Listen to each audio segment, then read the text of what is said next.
প্রিয় ভাইরা, সূরাতুল হুজুরাতের 10 নম্বর আয়াতে আল্লাহ তাআলা বলছেন ইন্নামাল মুমিনুনা ইখওয়া।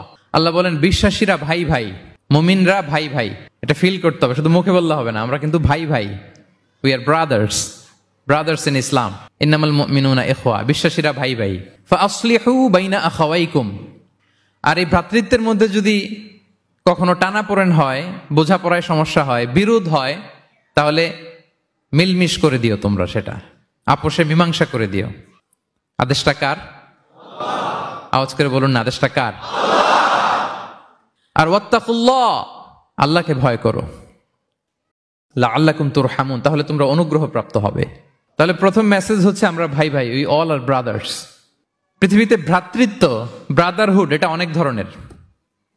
এক নম্বর ভ্রাতৃত্ব হচ্ছে আল উখুয়া আল ইনসানিয়া, মানবিক দিক থেকে ভাই। যারাই মানুষ তারাই ভাই, কারণ আমাদের আদি পিতার নাম, আদিমাতা Adam and Eve. We came from the very same source, same origin. একটা জায়গা থেকে আসছে। সবার বাপ যদি একজন হয়, সবার মা যদি একজন হয়, তো আমরা সবাই কি? সুবহানাল্লাহ পড়বেন না? তাহলে ভ্রাতৃত্বের একটা রূপ হচ্ছে আল উখুয়া আল ইনসানিয়া, মানবিক দিক থেকে ভাই। সেই হিসেবে হিন্দু আমার ভাই, খ্রিস্টানও আমার ভাই, বৌদ্ধ আমার ভাই, নাস্তিক আস্তিক সবাই আমার ভাই। এটা হলো ভ্রাতৃত্বের একটা ধরন। ভ্রাতৃত্বের আরেকটা ধরন হচ্ছে আল উখুয়া আন নাসাবিয়া, বংশীয় ভাই, বংশের সম্পর্ক বা রক্তের সম্পর্ক। যেমন আমার চাচাতো ভাই, খালাতো ভাই, আরো ক্লোজে গেলে আমার আপন ভাই, মায়ের পেটের ভাই, এক রক্তের ভাই, ঠিক কিনা বলেন? এটা গেল 2 নাম্বার, এটা রক্তের সম্পর্ক। 3 নাম্বার হচ্ছে আল উখুয়া আদ-দীনিয়া, দ্বীনি ভাই। আর আমরা এটা নিয়েই কথা বলছি, আল উখুয়া আদ-দীনিয়া। ইন্নামাল মুমিনুনা ইখওয়াতুন, মুফাসসিরিন ইকরাম বলেছেন ইয়ানি ইখওয়াতুন ফিদ-দীন। মুমিনরা ভাই ভাই হচ্ছে 3 নাম্বার সেন্সে, আমরা দ্বীনি ভাই। আমি আপনাদের কাউকে দেখি নাই, আমাকে হয়তো সোশ্যাল মিডিয়ায় দেখেছেন, কিন্তু সরাসরি হয়তো দেখেন নাই। কিন্তু এই যে আমাদের ভ্রাতৃত্ব, এটা দ্বীনি ভ্রাতৃত্ব, দ্বীনি ভাই। আমরা কি ভাই? এবং ইন্টারেস্টিংলি এই দ্বীনি ভাই বা দ্বীনি ভ্রাতৃত্ব আগের দুইটার চেয়েও মজবুত। কখনো কখনো এটা রক্তের সম্পর্ককেও ছাড়িয়ে যায়। সুবহানাল্লাহ পড়েন। বদরের যুদ্ধে এই পাশে কুরাইশরা মানে মুশরিকরা, এই পাশে মুমিনরা। এমনও হয়েছে রাসূল সাল্লাল্লাহু আলাইহি ওয়াসাল্লামের পক্ষে মুমিনদের ওখানে এক ভাই, আর আবু জাহেলের সাথে আরেক ভাই, দ্বন্দ্ব সংঘাত। এই ভাই ওই ভাইকে হত্যা করেছে দ্বীনের কারণে। তার মানে দ্বীনি ভ্রাতৃত্ব এটা এত মজবুত, এটা মাঝে মাঝে রক্তের সম্পর্ককেও ছাড়িয়ে ছাপিয়ে উপরে উঠে যায়। আল্লাহু আকবার। এবং আমাদের দৃষ্টান্ত দিয়েছেন বিষ্ণু ইসা ইসলাম। তিনি বলেছেন তোমরা সবাই দ্বীনি ভাইয়েরা, সবাই মিলে এক দেহ এক প্রাণ। বিষ্ণুই বলেন মাসালুল মুমিনিনা ফি তাওয়াদ্দিহিম ওয়া তারাহুমিহিম ওয়া তাআতুফিহিম মাসালুল জাসাদ। মুমিনদের ভালোবাসা সম্পর্ক, এটার দৃষ্টান্ত হচ্ছে, পারস্পরিক ভালোবাসার সম্পর্ক হচ্ছে কামাসালিল জাসাদ, এটা একটা দেহের মতো। আমরা সবাই মিলে এক দেহ। দেহের কোনো অঙ্গ যদি ইনজুর্ড হয়, সারা দেহ যেমনি কষ্ট পায়, বিশ্বের কোথাও আমার কোনো দ্বীনি ভাই যদি কষ্ট পায়, আমাদের প্রত্যেকের হৃদয়ে রক্তক্ষরণ ঘটে। চিল্লায় বলেন ঠিক কিনা?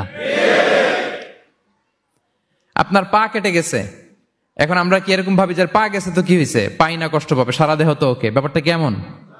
দেখবেন পা কেটে গেলে রাতে ঘুম আসে না, ওইটার ব্যথায় জ্বর চলে আসে, এরকম আসে না নাই? এই জন্য বিষ্ণু ইসলাম বলেছেন মাসালুল জাসাদ, একটা দেহ, দেহের এক অঙ্গ ইনজুর্ড হলে যেমনি সারা দেহ কষ্ট পায়, পুরো দেহটা রাত জেগে থাকে, জ্বর এসে যায়, তেমনি গোটা বিশ্বের কোনো প্রান্তে, কোনো জনপদে, কোনো এলাকায় কোনো মুসলিম ভাইয়ের যদি কষ্ট হয়, সেটা আমাদের হৃদয়ে যেয়ে লাগে। ঠিক কিনা বলেন? ফিলিস্তিনের ভাইরা যদি কাঁদে, আমাদের ভালো লাগে? কাশ্মীরের ভাইরা যখন গৃহহীন হয়, আমরা এটা সহ্য করতে পারি? মিয়ানমারে আমার মুসলিম ভাইরা যখন নির্যাতিত হয়, আমরা কি এটা মেনে নেই? কারণ এক দেহ এক প্রাণ। আমরা যদি কোরআনের দিকে তাকাই, আল্লাহ তাআলা বলেছেন আমাদের সম্পর্কটা হচ্ছে রোহামা উবাইনাহুম। রোহামা, একে অপরের প্রতি আমরা সফট হার্টেড, রহম দিল, একে অপরের প্রতি সফট হার্টেড।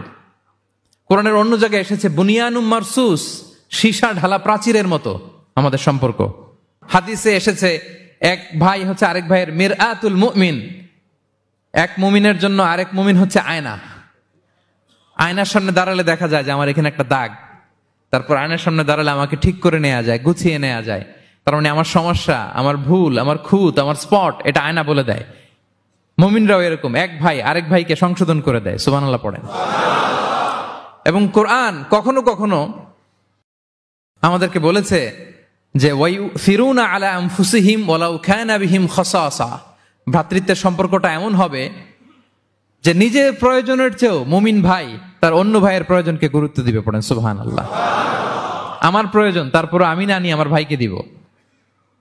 এরকম নিদর্শন আমাদের মধ্যে আছে না নাই? আপনারা ইয়ারমুকের যুদ্ধের নাম শুনেছেন। হিজরি 15 সালের কথা। বিষ্ণু ইসা ইসলাম এর ইন্তেকালের 4-5 বছর পরের ঘটনা। ওমরে ফারুক রাদিয়াল্লাহু তাআলা আনহু, উনি হচ্ছেন তখন আমাদের খলিফা, the second caliph of Islam, আমিরুল মুমিনিন, খলিফাতুল মুসলিমিন। তো ইয়ারমুকের যুদ্ধে আল্লাহ তাআলা আমাদেরকে বিজয় দান করেছিলেন। কিন্তু এমনি এমনি বিজয় আসে নাই, এমনি এমনি আসে নাই। একের পর এক সাহাবারা আহত হয়েছেন, নিহত হয়েছেন, মানে শহীদ হয়েছেন। এবং যুদ্ধের এক পর্যায়ে এমন হয়েছে, খাবারের অভাবে, পানির অভাবে সাহাবারা ছটফট করছিলেন। এক ফোঁটা পানি নাই, রুহু বেরোয় যায়, পানি পানি বলে চিৎকার করছেন। তৃষ্ণায় যখন কাতর, ওই সাহাবীর কাছে পানি নিয়ে আসা হলো, মশক দিয়ে পানি নিয়ে আসা হলো, সামান্য কিছু পানি, যে নেন। তো উনি যখন পানি খাবেন, দেখতে পেলেন যে পাশে আরেক ভাই চিৎকার করে পানি পানি, এক ফোঁটা পানি দাও, চিৎকার করছে। ওই সাহাবী বলতেছেন, আমার দরকার নেই, আমার ভাইকে নিয়ে আগে দাও, আমি পরে খাবো। আল্লাহ। ওই দ্বিতীয় সাহাবীর কাছে যাওয়া হলো এই মশক নিয়ে, যে আপনি একটু পানি খেয়ে তার হৃদয়টাকে শান্ত করেন, ঠান্ডা করেন। তিনি যখন পানি মুখে নিতে যাবেন, পাশে আরেক ভাই চিৎকার করছে, পানি পানি, এক ফোঁটা পানি দাও। ওই সাহাবী বললেন, আমাকে না, আমার ভাইকে দাও, আমার আগে আমার ভাইকে দাও। ওই সাহাবার কাছে নিয়ে যাওয়া হলো, যে আপনি আগে খান। ওই সাহাবীর কাছে পানির মশক নিয়ে যেতে যেতেই উনি শহীদ হয়ে গেলেন। আবার মশক নিয়ে দ্বিতীয় সাহাবীর কাছে আসতে না আসতে দ্বিতীয় সাহাবীও শহীদ হয়ে গেলেন। প্রথম যিনি চিৎকার করছিলেন তার কাছে আবার মশক নিয়ে যেতে না যেতে তিনিও শহীদ হয়ে গেলেন। সুবহানাল্লাহ পড়বেন না? ওয়ায়ুসিরুনা আলা আনফুসিহিম ওয়ালাউ কানা বিহিম খাসাসা, নিজেদের প্রয়োজন থাকা সত্ত্বেও মুমিনরা তার অন্য ভাইয়ের প্রয়োজনকে প্রাধান্য দেয়। আল্লাহু আকবার। এই হচ্ছে আমাদের ভ্রাতৃত্বের দৃষ্টান্ত। তাহলে প্রথম মেসেজ হচ্ছে মুমিনরা ভাই ভাই, মুমিনরা। আর আমাদের দৃষ্টান্ত হচ্ছে এক দেহ এক প্রাণ। আওয়াজ করে, এক দেহ